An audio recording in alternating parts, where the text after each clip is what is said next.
നെയ്മറിന്റെ സ്ഥാനത്ത് റൊണാൾഡിനോ ആണെങ്കിൽ ഇന്ന് ബ്രസീൽ ഫൈനൽ ഉറപ്പാക്കൊണ്ടു അല്ല നെയ്മർ നിങ്ങൾക്ക് നെയ്മർ പെരുക്കാനുണ്ടോ അത് സത്യം. പക്ഷെ എന്താ വെച്ചാൽ ബ്രസീലിന്റെ ശൈലി പറഞ്ഞിട്ടുണ്ടെങ്കിൽ എനിക്ക് എന്താ ഇഷ്ടം വെച്ചാൽ ബ്രസീലിന്റെ ഒരിക്കലും ഇങ്ങനെ റഷാകാതെ വിട്ടിട്ടുള്ള ഒരു ഇങ്ങനെ ഫ്രീ പാസ്സുള്ള പെട്ടെന്ന് കടക്കും പലർക്കും ആ ഒരു ഗെയിമാണ് അവരുടെ കളി. എന്ത് ഭംഗിയാണ് അവരുടെ കളി കാണാൻ ശരിക്കും.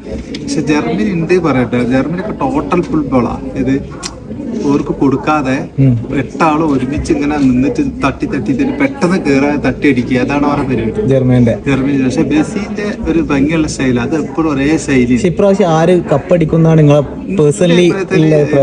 എന്റെ അഭിപ്രായത്തില് ഈ ബ്രസീലിന്റെ ഇന്നത്തെ കളി കണ്ടാല് ഇന്നത്തെ ജപ്പാനോട് ഗോളില് ഏവറേജിൽ ജയിച്ചാല് ബ്രസീൽ എന്തായാലും അവിടെ ഫൈനലെത്തും.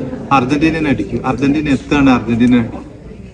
ഇന്നൊരു 3 ഗോളിൽ ആവറേജ് കയറുകയാണെങ്കിൽ ജപ്പാൻ നല്ല ടീമാണ്. 3 ഗോളിൽ കയറുകയാണെങ്കിൽ അവിടെ അർജന്റീന സെമി എത്തിയാൽ ബ്രസീൽ അർജന്റീന ഷുവറാ. അത് ഉറപ്പാ. അല്ലെങ്കിൽ നല്ലൊരു ഫൈനൽ കാണാം. ഇന്നത്തെ കളി കൂടെ കണ്ടിട്ട് ഇംഗ്ലണ്ട് അവിടെ സ്ട്രോങ്ങാ. ഇംഗ്ലണ്ട് എന്തായാലും ബാക്കും മിഡ്ഫീൽഡറും സ്ട്രൈക്കറൊക്കെ ഇംഗ്ലണ്ടിനെ അപേക്ഷിച്ച് നോക്കുമ്പോൾ നല്ല ടീമാണ് ഇംഗ്ലണ്ട് അത്യാവശ്യം ഫോമുമാണ്.